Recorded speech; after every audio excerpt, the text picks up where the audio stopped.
voudrais vous parler de Monsieur Frédéric Aziza. Monsieur Frédéric Aziza, le harceleur libidineux tripoteur cachère, hein, s'est fendu d'un tweet. Alors, voilà, pareil, je vous le montre et puis je vais vous le lire parce que je ne sais pas si on va le voir très bien. Voilà, ça passe à l'envers, c'est pas grave. Je vous lis le tweet. Félicitations au président Macron pour son discours au dîner du CRIF ce soir et au courage dont fait preuve le gouvernement français pour ajouter la loi antisioniste qui sera intégrée, avec des fautes d'orthographe comme d'habitude, mais ces gens-là savent pas écrire, on le sait. Donc voilà, je répète, félicitations au président Macron pour son discours au dîner du CRIF ce soir et au courage dont fait preuve le gouvernement français pour ajouter la loi antisioniste qui sera intégrée prochainement au cadre juridique concernant l'antisémitisme. Les fachos du net, comme les Lapierre, Soral, Kider, Dieudonné, Blais, Rissen et leurs disciples ne pourront plus se cacher derrière leur pseudo-combat pour la Palestine pour déverser leur torrent de haine et propager leur antisémitisme primaire. Avant de voir ce genre d'individus quitter la France, on se doit de s'en féliciter. Voilà, c'est signé Frédéric Aziza, c'est sur Twitter. Bon, vous pouvez vous amuser à lui répondre, mais c'est même pas nécessaire parce que ça change rien.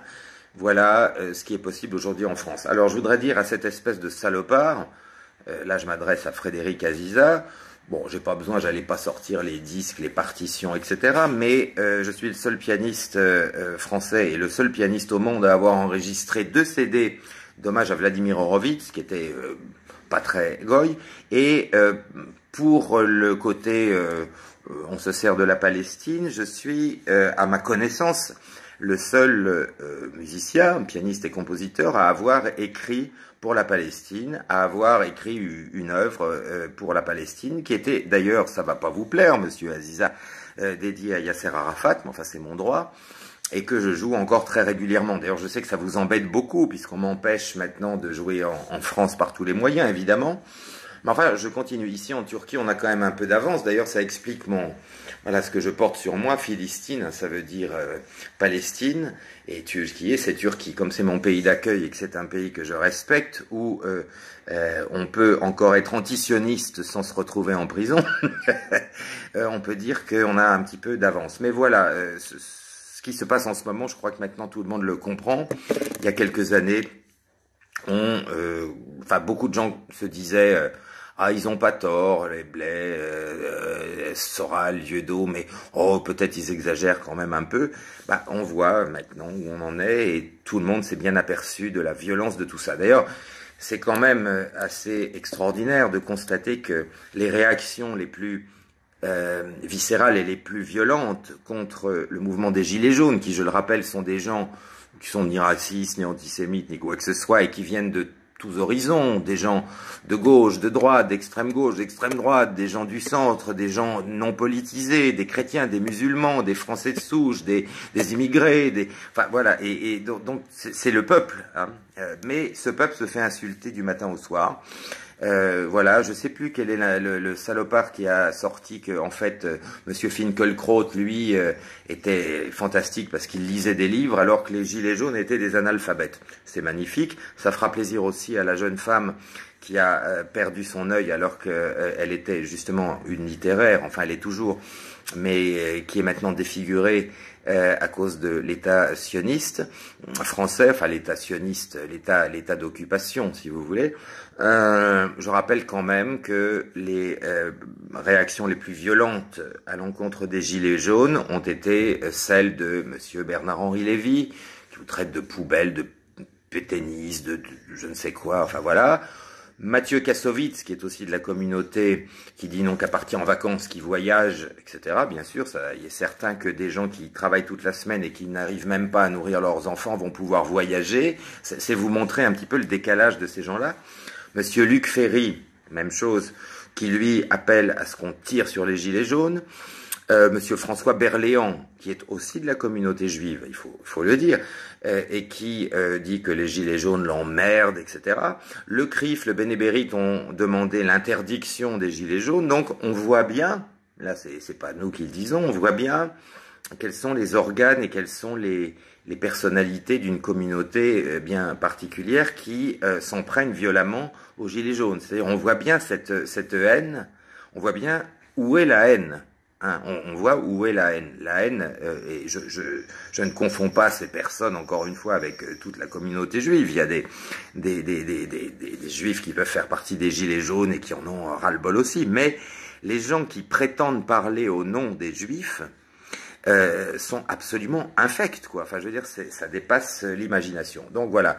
Je voulais dire aussi que, en ce qui concerne la répression atroce de la police dite française à l'encontre des Gilets jaunes, lorsqu'on pense que le gouvernement français, lorsqu'on pense que Macron ose encore critiquer la Turquie et critiquer le président turc Erdogan alors que la liberté ici est beaucoup plus grande qu'en France, on se dit qu'on rêve.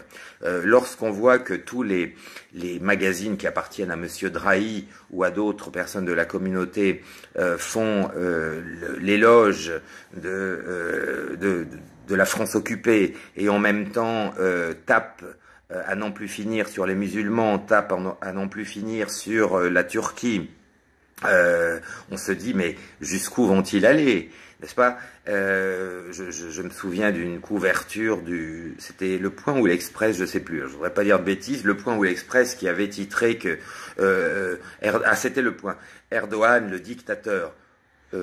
Erdogan a été élu, réélu et réélu démocratiquement.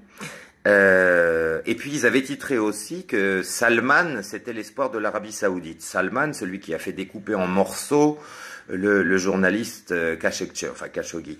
Voilà, donc on voit bien l'extraordinaire hypocrisie de la France occupée, des médias français, enfin qui n'ont de français que le nom, et on voit bien l'extraordinaire danger dans lequel se trouvent les Français aujourd'hui.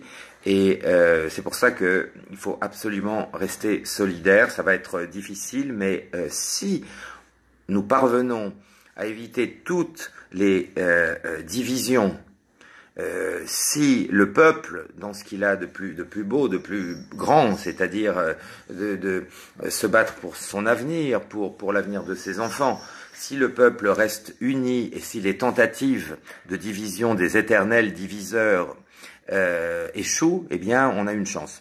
Et encore une fois, que dire de plus, sinon que je pense que tout le monde a compris qui était Monsieur Frédéric Aziza. Tout le monde a compris qui était Monsieur Éric Zemmour, et c'est pas parce que ces gens-là portent des prénoms supposément français, que ça veut rien dire, que ce sont des amis de la France ou des amis du peuple. Bien évidemment, ça je crois que tout le monde l'a compris, et il y a beaucoup plus de Mohamed qui sont respectueux de la loi française que de Éric Zemmour ou Frédéric Aziza. Voilà. La chutzpah, la rutzpah consistant à dire qu'il faut simplement porter un prénom français pour être français, je crois que ça fait longtemps que les gens ont compris que ça n'existait pas. Nous sommes actuellement en état d'occupation. La détestation et la haine à l'encontre des Gilets jaunes et à l'encontre du peuple français est quelque chose d'absolument terrifiant. Je ne veux pas rentrer dans les détails, mais je ferai plus tard une vidéo pour expliquer quel est le plan de la franc-maçonnerie des hauts grades contre le peuple de France et quel est le plan, bien évidemment, du bénébérite et de toutes les sectes suprémacistes pro-israéliennes et on va dire talmudiques. Mais pour le moment, je voulais me contenter de vous donner ces informations, à la fois sur les méthodes employées actuellement. Voilà, et puis le message de Frédéric Aziza, je crois qu'il n'y a pas besoin d'en rajouter, tout le monde aura compris. Donc j'espère que nous pourrons enfin, malgré la terrible nouvelle, mais qui était attendue, du fait que Macron, ce qui est unique au monde tout de même, Macron a accepté sur la demande d'Israël et des réseaux ultrasionistes de faire passer une loi condamnant l'antisionisme comme étant de l'antisémitisme, ce qui est absolument hallucinant. Là, je veux dire, ça n'existe même pas aux États-Unis, même pas en Israël d'ailleurs. Hein, c'est pour ça que vous avez même en Israël, vous avez des antisionistes, ou vous avez des gens qui peuvent s'exprimer sans en arriver là. Donc on est arrivé à un point unique au monde. La France est arrivée à un degré d'occupation et de dictature qui ne peut être comparé à aucun pays du monde. Voilà, et les projets évidemment de ces gens qui se raidissent de plus en plus et qui veulent s'en prendre au peuple, bah, je crois que tout le monde les aura compris. Donc je voulais dire à nouveau bon courage à tous les Français, bon courage à tous ceux qui vivent en France espérons qu'on pourra libérer le pays. Faites très attention à ne pas tomber dans, j'allais dire, dans les pattes de Marine Le Pen, qui est une personne absolument infecte, extrêmement dangereuse, et qui est, elle aussi, autant que Macron, et même peut-être plus, vendue aux sionistes et au Talmud, au sens littéral du terme. Chacun sait que j'ai un très grand respect pour Jean-Marie Le Pen, que je connais bien. Non, Marine Le Pen, surtout, faites attention. Ne vous laissez pas récupérer. De toute manière, les Gilets jaunes ne doivent, sous aucun prétexte, se faire récupérer, ni par Mélenchon, ni par Marine Le Pen, ni par personne. Le succès des Gilets jaunes, je le répète encore une fois, c'est simplement de se battre pour ses droits, pour vivre, pour se nourrir, pour le respect que chaque citoyen mérite, et surtout ne pas tomber dans des divisions, dans des listes, quelles que soient les listes. Je veux dire, quand des gens se mettent à faire des listes électorales pour les Gilets jaunes, surtout ne tombez pas dans le panneau, d'où que ça vienne. Rien ne changera avec les élections, surtout pas avec les élections européennes, donc tout ça est une blague. Il faut continuer, et il faut continuer de telle manière à ce que les organes de propagande pro-israélienne cessent. Il faut les faire cesser. Voilà. Je crois que ça commence à se voir. Je vous souhaite à tous une bonne journée, une bonne soirée, et courage. Je reviendrai vers vous pour d'autres informations. En attendant, on se battra tous jusqu'au bout. Je crois que c'est clair. Et vive la France libre. Au revoir.